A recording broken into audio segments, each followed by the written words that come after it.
Hey everyone, this is Jeff of Talflater Mouse. Today we'll be testing the 12 gauge from Hell. These were developed by Richard F., who apparently really loves heavy recoil. Richard had these slugs custom made for him out of solid copper. These are a full bore 73 caliber slug, or very close to it. Now these suckers are heavy, weighing in at 1.66 ounces. A normal Foster slug usually weighs 1 ounce, or about 28 grams. Richard sent us a mock-up of one of the shells that he uses in his very heavy, custom-made 12 gauge, which uses over 200 grains of powder to get it to 2,000 feet per second. The shell on top is what we'll be using today because we don't have a custom shotgun. Our shotguns are limited to a barrel pressure of around 14,000 psi. In order for Richard to get to 2,000 feet per second, the barrel pressure is over 25,000 psi. In order to stay in that 14,000 psi curve, well, the heavier the projectile, the less velocity we'll be able to get out of it. It all comes down to just being safe. Welcome back, Talflater folks. Jeff, Officer Gregg, and volunteer Doug out here with you today on a beautiful California fall day. We were sent some rounds by Richard F. You can go see his channel here on YouTube. Richard F. makes a big giant round here that he loads this it's an all copper round. The brass. Never mind. The round itself is all copper, right? No, just ignore me. Just shut up, Jeff. Shut up. It's 726 grains. Doug's wearing one up here on his shoulder here. I'll zoom in here. I'll auto zoom, reverse zoom. This is one that Danny and Jeff shot the other day as a test round. You can see the rifling on that thing. 726 grains of all copper. So that is a BFR, if you will. So Richard F. loads these things into brass shell casings. And you can imagine the cost and the work that needs to go into something that big. Well, he sent us a bunch of the actual projectiles. Jeff has loaded them into a much easier 12 gauge shell. So we're going to send these big old monsters downrange. They're supposed to get 2,000 feet per second. That's what Richard gets. We're not going to get. Oh, okay. We don't have the gun for that. He has like a 13-pound gun. You know, it's almost like a 10 gauge weight gun. And Richard fills this thing up 3/4 of the way full of powder. So you can imagine how much oomph is behind that thing. A 12 gauge shell isn't going to hold quite that much. But Doug is what? Doug says he doesn't want to volunteer for this, but since Jeff and I are not going to volunteer and he doesn't have legs, he loses the bet. So Doug's going to wait downrange for us. We're going to step back here and put some of these into some different targets for you. See how they do? Doug's wearing the body armor up front, soft body armor. I'm going to be aiming at this blue tape. Around back, there are 2 pieces of soft body armor hooked to his back, and we're hoping to catch one of these rounds as they exit Doug, because we're pretty sure they're going to exit Doug. Sorry, buddy. All right, let's get to it. Go check out Richard F. here on YouTube. Aiming a little high just to compensate for barrel harmonics. Okay, I'm ready. All right, here we go, hopefully. Whoa! Hopefully. Whoa! So welcome to the Talflater surgery suite. Jeff had me aim a little high thinking these were going to drop. They actually hit pretty close to point of impact, so... Point of aim. Point of aim. Yeah, they hit exactly on point of impact. That's just science. However, they went right through this vest. Oh my gosh. Tore the Kevlar fibers out the back. Found Kevlar fibers here in Doug's chest. Went through about 20 shirts there. Yeah.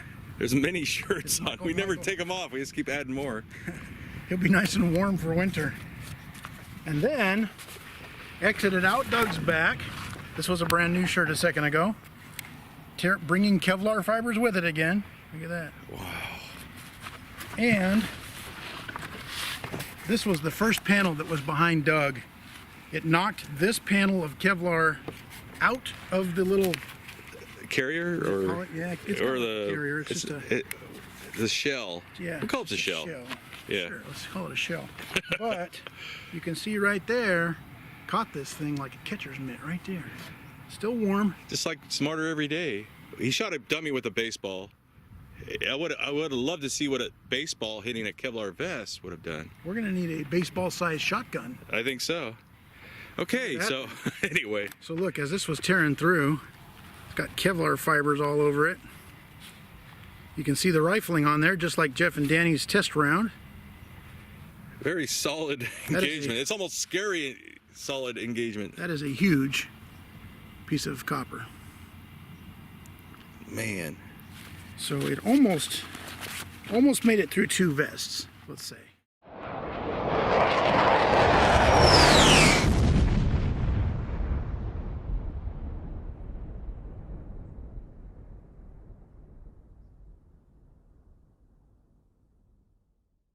We're out here with this big giant Bitcoin. This is actual Bitcoin, folks. Didn't even know it existed, but it weighs 30 pounds, made out of solid lead. You can see that the thing is basically just cast out of a big frying pan full of lead. And I mean, that is heavy. 30 pounds on something that small is heavy. Do not take it swimming. Anyway, we put a piece of tape on there. We're gonna aim for that piece of tape. You can see that it's, what is that, 1.5 inches, 2 inches thick? About 1.5 inches, I'd say, so if not a little more. For a round to plow through that much solid lead, that heavy, is a pretty powerful round. And I think throughout history we've only had 2 or 3 rounds that punched all the way through. It's very difficult to penetrate that. You can see most rounds make a nice heavy divot in there, a nice big splatter, but punching all the way through is quite a feat. And this is the long shot. Long shot, yeah.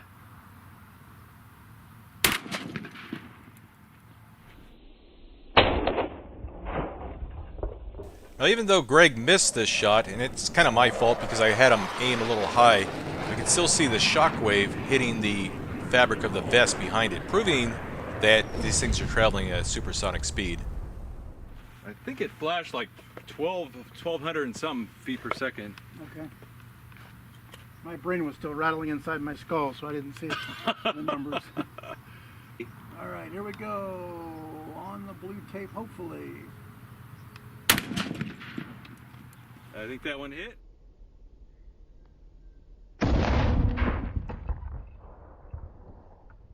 All right, put your comments below. Do you think it went through or stuck in the lead plate? All right, there's the cheat. So it almost made it through, but you can see that copper round burrowed deep in there. A little bit of an angle.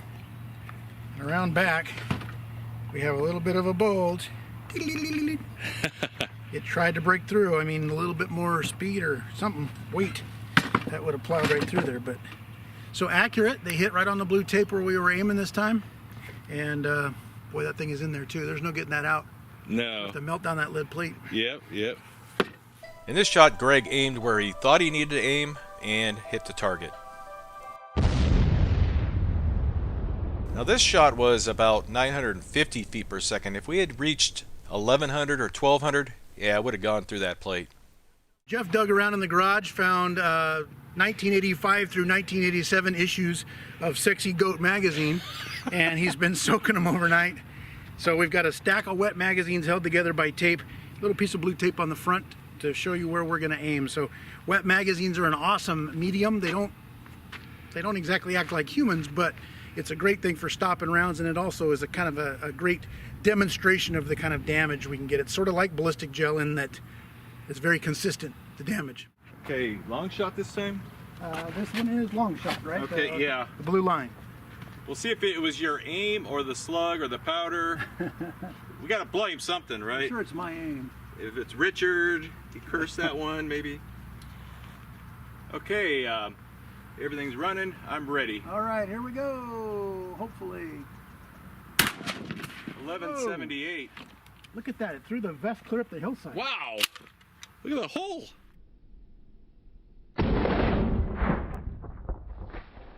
The slug from hell had no problem penetrating our wet magazines. The slug still had so much energy after hitting the Kevlar vest behind it, it carried that vest way up onto the berm. So that is some impressive splash there.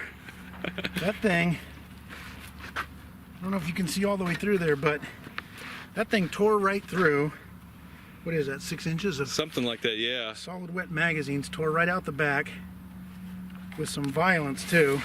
Took this vest, flung it faster than I've ever seen this thing thrown. Cleared up the hillside there, but inside the vest carrier, or the little shell, there it is again. Almost undamaged with its, other than the rifling. Yeah. That's impressive. Man, that just tore right through that.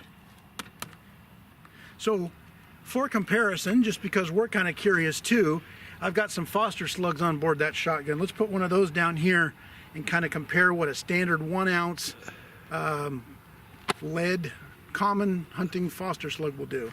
Okay. Compare That's it, a good idea. Compared to that big old damage. Yeah, it makes you maybe make you appreciate these things a little more. Yeah, because will Foster slug even make it through these magazines? I don't know.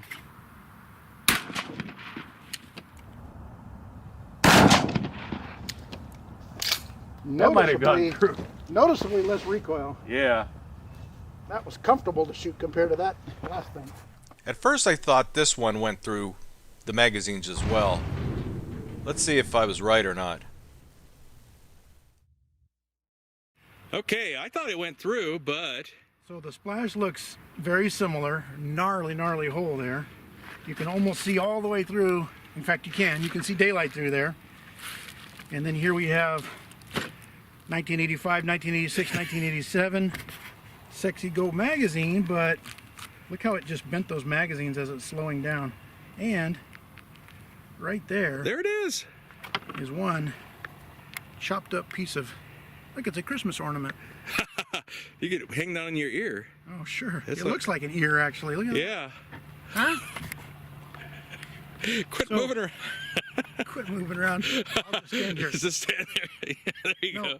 it's not us, folks. Your YouTube is buffering. It's your idiot cameraman. YouTube is still buffering. All right, so yeah, look at that. Did not quite make it through. Sure wanted to. Still impressive. Probably a tenth of the cost. Yeah. You're not going to believe this, but Edwin's grandfather bought this jug of Kool-Aid back from Italy in World War II. And it's all red Kool-Aid. It's about, a gallon and a half. We're going to float a ball right there on the top of it. Put a slug into the side of it. It makes for a pretty shocking scene. So It's all for science. sure, that's practically science right there. That's like one of those little Galileo thermometers, isn't it? Yeah. Here we go. Hopefully at the bottom of the label. Okay, that'd be a good spot. Ooh. Look at that pink rain.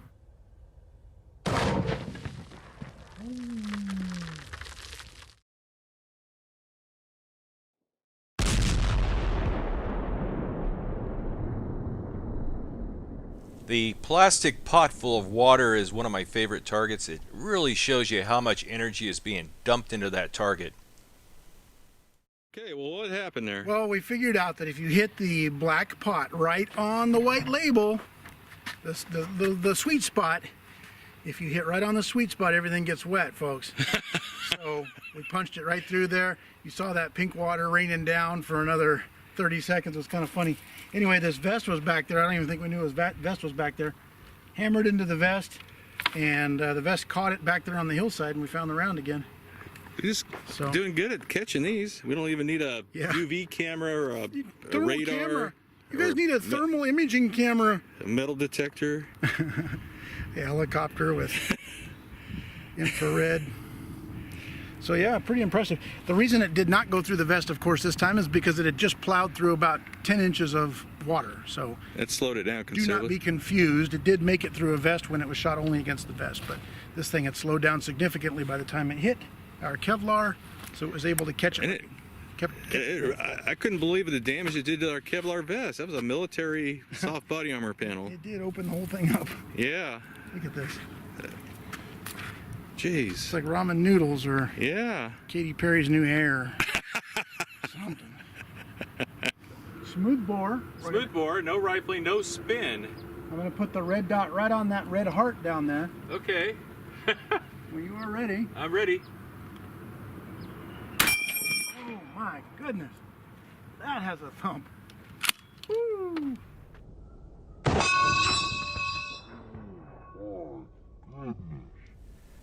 Now, Richard and I both thought there was a chance this slug would be stable through a smoothbore without any spin.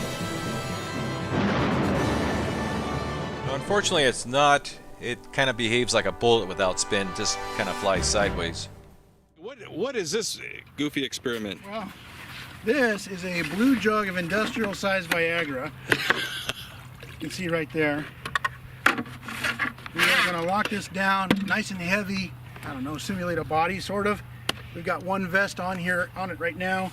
We're going to put a t-shirt over it and lock another vest in front of it. Two vests, and we're kind of hoping to show you the amount of hydrostatic shock even after it hits the vest. Just yeah, how much? If you got shot by one of these, how? And if you were a jug of Viagra. Yeah, if your body consisted of pure water and plastic, it's exactly what you're looking for. Exactly. So this is a perfect test for no one. This is science, folks, in the making. This is trailer park science. Good Lord. All right, on the green tape. I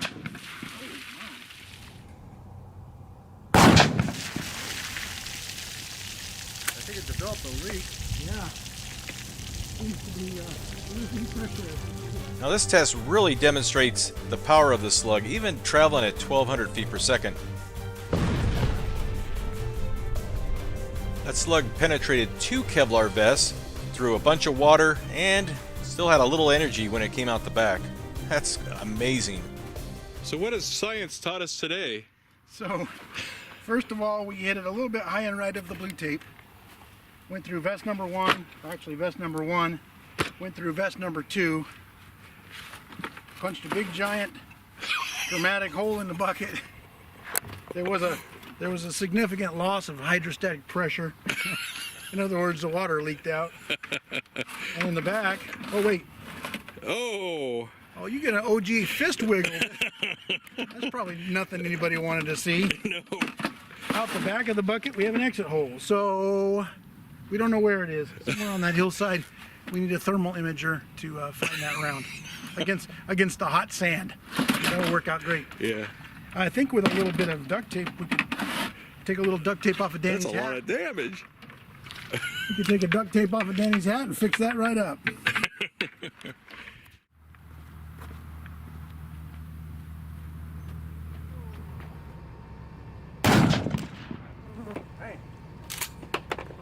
Well, it should come as no surprise that this slug can penetrate a full block of gel.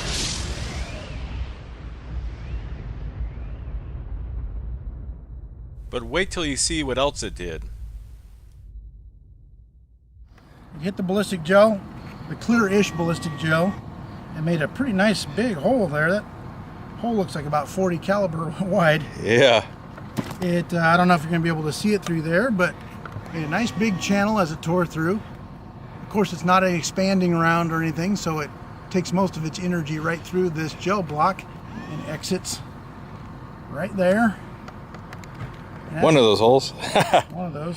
Time to recast that thing. I just happen to have that out here. It's like it's just a block of gel, just perfect. Just because. Perfectly clear, kind of. Yeah.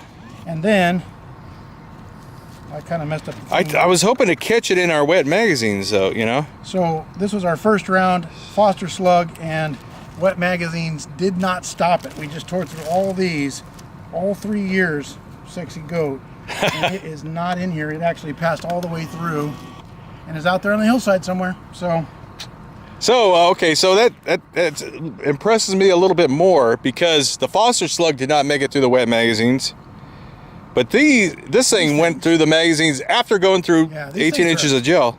These things are a copper freight train. They plow through, mostly because they're holding their shape. They're not losing any energy as they deform and expand. So they're holding their shape like a ball round of ammunition. So it's just plowing. How's the recoil on it?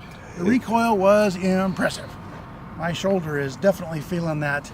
The one I fired out of the Tauflader shotgun, the Weatherby, that's a very, very light aluminum shotgun, and my goodness, that one about set me back 3 feet on the stool. So they do have impressive recoil. You would not want to shoot these very much, if at all.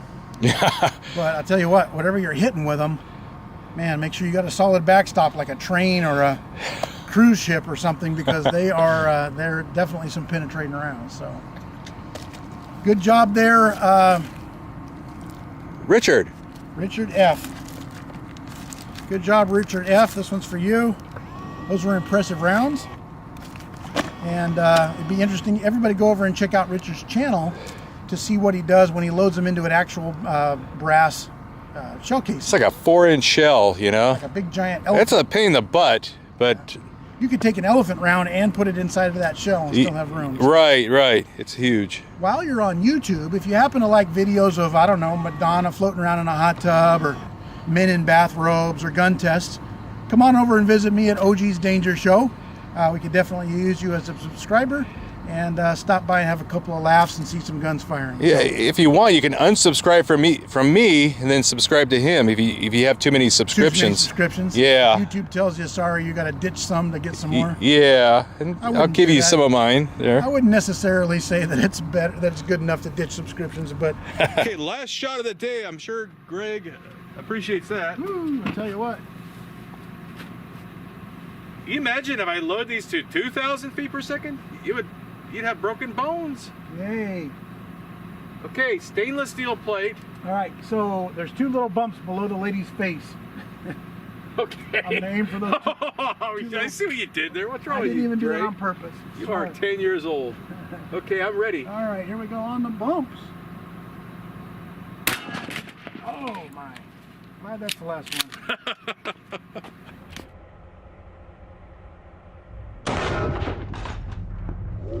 This is a pretty neat shot because a lot of things just went right in here, even though we didn't have penetration.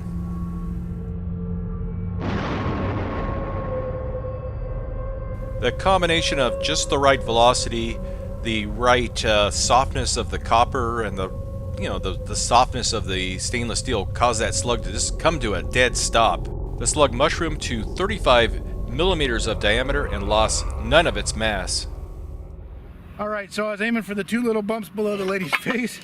It hit up here. It did not make it through. I thought it was going to punch through. Jeff said no. Jeff wins. But look at that. Look at that lump on there. Jeez. Came to a dead stop.